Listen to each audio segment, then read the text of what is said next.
फजीलत बड़ी है दरे मुस्तफा की, बरसती है उस दर पे रहमत खुदा की।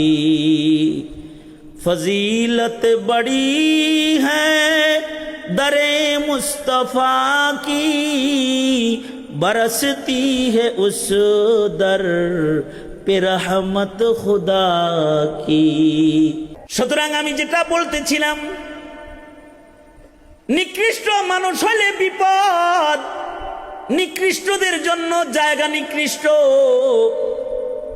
যারা নিকৃষ্ট তাদের জন্য রব্বুল আলামিন জাহান্নাম বানাইছেন। জাহান্নামও নিকৃষ্ট জায়গা, ইন্নাহা সাআত মুস্তাকাররাও ওয়া মুকামা। আর উৎকৃষ্ট যারা তাদের জন্য জান্নাত বানাইছেন, খালিদিনা ফিহা লা ইয়াবগুনা আনহা হিওয়ালা। উৎকৃষ্টদেরকে মহান রব্বুল আলামিন জান্নাতের ভেতরে চিরদিন জায়গা দিয়া চিরদিনের জন্য জান্নাত পুরস্কার হিসেবে তাকে দিবেন। কোনো দিন জান্নাত থেকে আর বের হতে হবে না।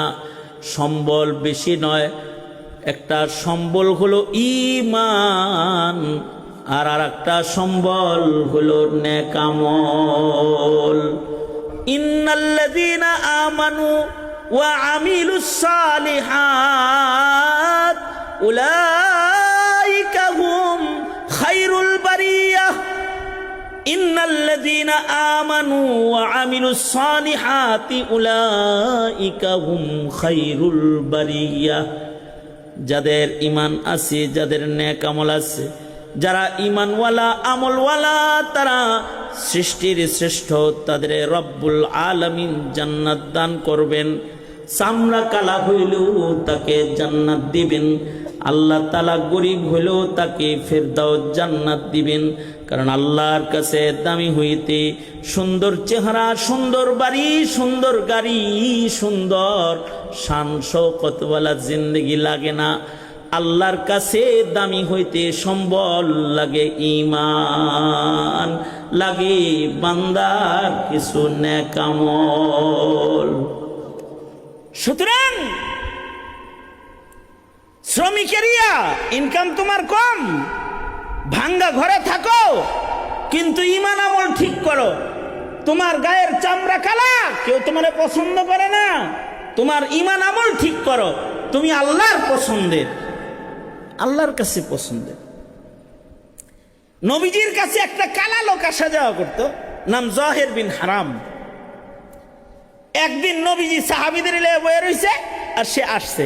নবীজি বলে কি বলে নবীজি বলে, এই যে কালো লোকটা আসছে না, ও আমার গ্রামের বন্ধু, আর আমি মুহাম্মদ ওর শহরের বন্ধু। নবীজি পরিচয় করাই দিতেছে। নবীজি কাউকে বন্ধু বলল, তার মানে কি? নবীজি তো আসলে আল্লাহর বন্ধু। নবীজি হাবিবুল্লাহ, নবীজি আল্লাহর বন্ধু। নবীজি কাউকে বন্ধু বলছেন, তার মানে হাবিবুল হাবিবি হাবিবুন। এই লোকটা কালো হলে কি হবে? ও আল্লাহর বন্ধু। আল্লাহু আকবার জোরে করে।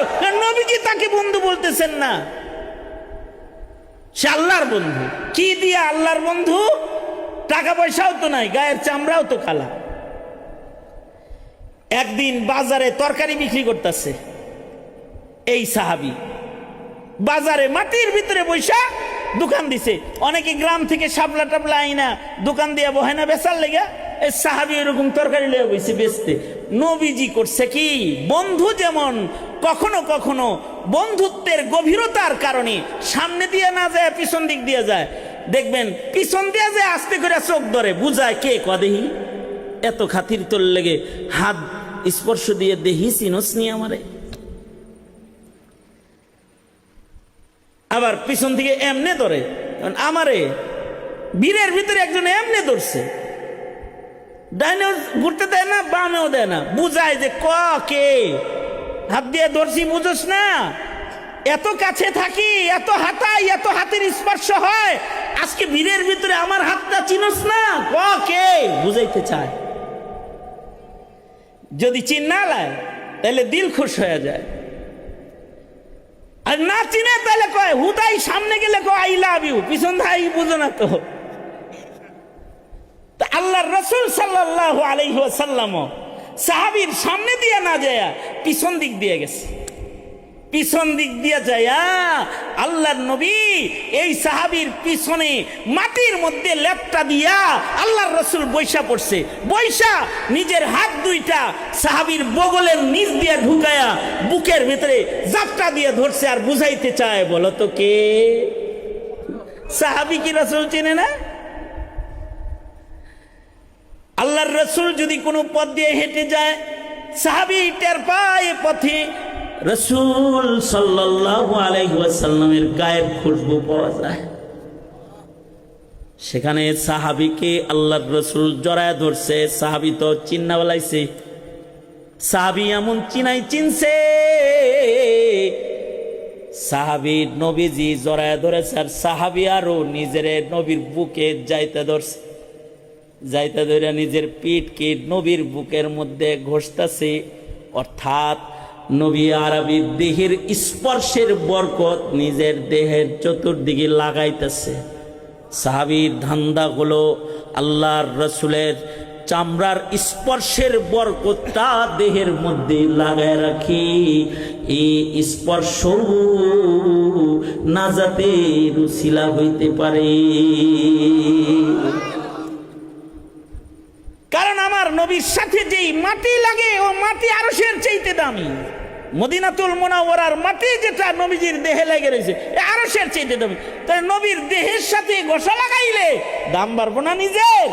ঘষতেছে এবার, ধরছেই যে হেঁটে যাইতা নিজের পিঠটাকে নবী আরবীর দেহ মুবারকের সাথে ঘষা দিয়া একটু নিজে বরকত নিয়ে নিতেছে এই চান্স পায়া।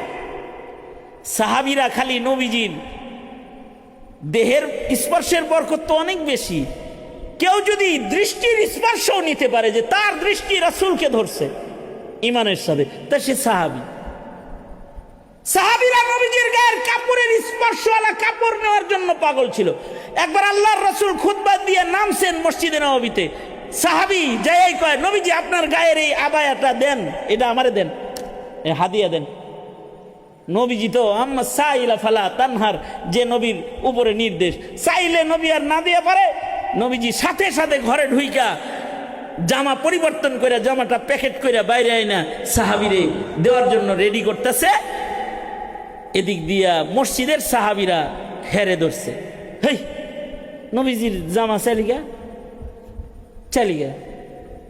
নবীর জামা গায়ে দিয়ে ঘুরবা, চাইলা কেন এটা? সাহাবী বলে কি আমি কি এটা চাইছি এটা গায়ে দিয়ে আমি ঘুরবো আর হেডাম করবো এর লেগে চাইছি? আরে আমার তো সম্বল দরকার, সম্বল। আমি নবীর গায়ের জামাটা চাইছি, আমি মইরা গেলে এটারে কাফন বানাই একটু কবরে নিয়ে যাওয়ার লেগা। রাসূলের গায়ের স্পর্শের জামা যেন প্রমাণ করে আমি নবীর দলের। নবীজি কিন্তু শুনতেছে ঘরের ভিতর থেকে যে আমার জামাও নিয়ে কাফন বানাইবো। নবীজি ঘরের থেকে শুনতেছে এগুলো, শূন্য টুন্য আল্লাহর রাসূল এনে জামাটা দিয়ে দিলেন। তার মানে বোঝা যায় কেউ যদি মৃত্যুর আগে নিজের কাফন কিনে রেডি করে তাহলে ফকিহরা বলে এটা জায়েজ আছে। কিন্তু কেউ যদি বন্ডের মতো কবর খুঁজে রাখে, হে ঘরে থাকে একটা কবর রেডি, টিন দিয়ে ডাহা, এখির লেগা কবরের চিন্তায় মাঝে মাঝে ওই কবরে যায় বসে কোরআন তেলাওয়াত করি, আসলে বন্ড। কিন্তু কাফনের কাপড় তো প্রস্তুত করে রাখা আগেই জায়েজ আছে, কিন্তু তাই বলে কবর রেডি করে রাখা করেন কে মিয়া? বুঝতেছেন কিছু? মানে আপনি আপনার কাফন কিনা রেডি করে রাখতে পারবেন, জায়েজ আছে। অথবা আমার এক ভক্ত আমারে এসে কয়, যার যার আবেগ এক এক রকম আবেগ। আমার এক ভক্ত, আমি হজে যাব, গত 2 বছর আগে আমার কাছে আসছে, আমি এহরাম পড়ছি তখন আইছে একেবারে আয়া আমার এহরামটা দইরাই কইতাছে এইটা আবার হজ উমরা শেষ কইরা কাউরে দিয়ে দিয়েন না, এটা আমি চায় রাখলাম। কেন নিবা কেন? কয়ে আমি তো গরিব মানুষ, আমি কাবা তো অফ করতে পারবো না, এই এই কাপড়টা তো কাবা তওয়াফ করব, আরাফা মিনা মুজদালিফা যাইব, এটা আমি কাফন বানায় নিবার চাই। আমি দেখলাম এটা জায়েজ আছে, তো কেউ যদি কাফন প্রস্তুত করে জায়েজ আছে, না করি কেমনে? তা আমি বললাম ঠিক আছে দিমুনি। হায় হায়, আমি হজের থেকে আসার পরে খবর পাওয়ার সাথে সাথে কাফনের লেগে হাজির। তুই কি করবো, দিয়ে দিস। কারণ কেউ যদি কাফনের কাপড় প্রস্তুত করে রাখে জায়েজ আছে। ওই যে সাহাবী কাফনের কাপড় রেডি করে নবীজির কাছ থেকে চাইয়া নিতেছে, নবীজি ঠিকই কাপড়টা দিয়ে দিলেন, সাহাবী এটা কাফন বানায় কবরে লয়ে গেছে। এক সাহাবীর চুল ধরছিল নবীজি জীবনে, এই চুল সাহাবী জীবনে আর কাটে নাই। আমি মাহজুরা কেন? এই রাসূলের হাতের স্পর্শের চুলটা কবরে নিয়ে যাওয়ার জন্য। সাহাবী তো সাহাবী, আল্লাহর রাসূল সাহাবীর আবেগ, নবীজির আরো আবেগময় কথা। সাহাবীর সাথে রসিকতার মধ্যে নবীজি ডুবে পড়ছেন। আল্লাহর রাসূল এই সাহাবীকে জড়ায় ধরে কয় বাজারের মধ্যে, মাইয়াশতারি হাযাল গুলাম, এ মদিনার বাজারের লোকেরা এই গোলামটাকে আমি বিক্রি করব, কে কিনবা? আল্লাহর রসুলের গোলাম হওয়া এটা তো অনেক বড় ভাগ্যের জিনিস। রসুলে খুদা কি গোলামি মে ক্যা হে, जरा तुम गुलामी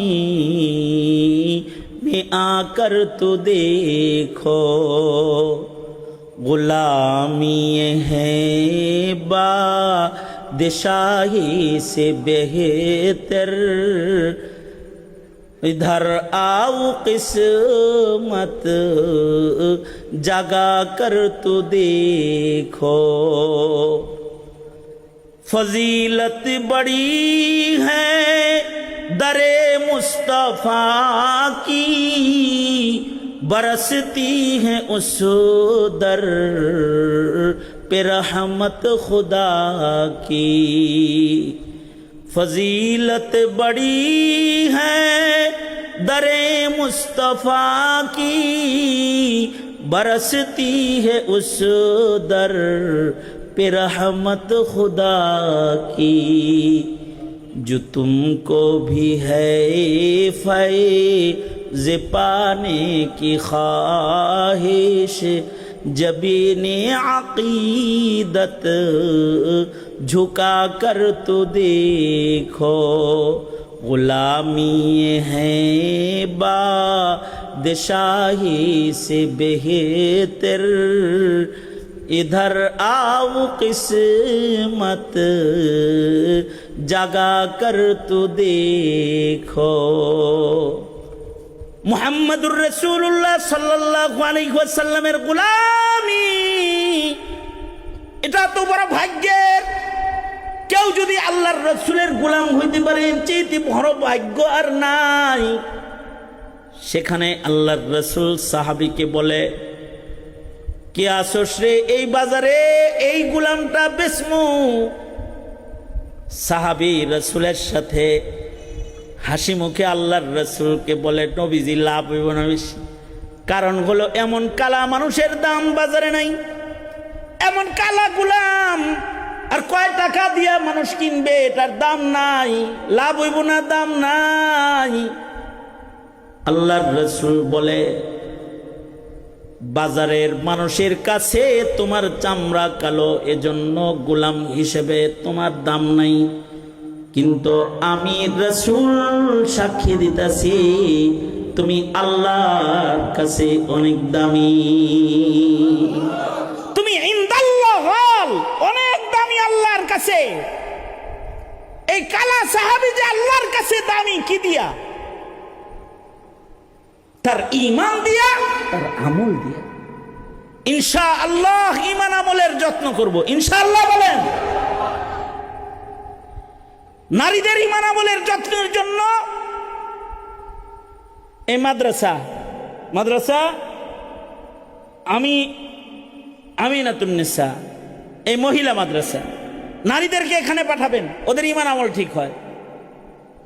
আল্লাহ তাআলা এই মাদ্রাসাকে কবুল করুক।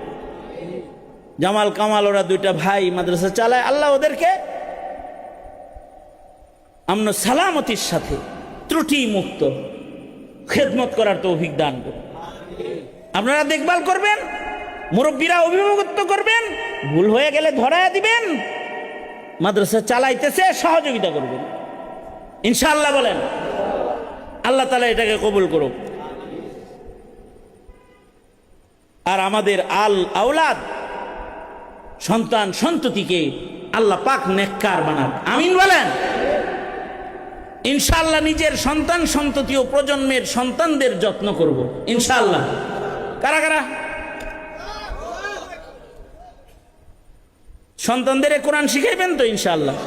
ছেলে মেয়েরে কোরআন শিখাইবেন তো ইনশাআল্লাহ? ওদের ঈমান ঠিক করবেন ইনশাআল্লাহ, আমল ঠিক করবেন ইনশাআল্লাহ। এই মাদ্রাসায় সহযোগিতার জন্য কালেকশন হয়েছে, আমি এখন ব্যাগ পাঠাইতেছি। সবাই বিসমিল্লাহ বলে একটু পকেটে হাত দেন, যার যা আনছেন একটু বাইর করেন, এই রুমাল চালাও ভেতরে।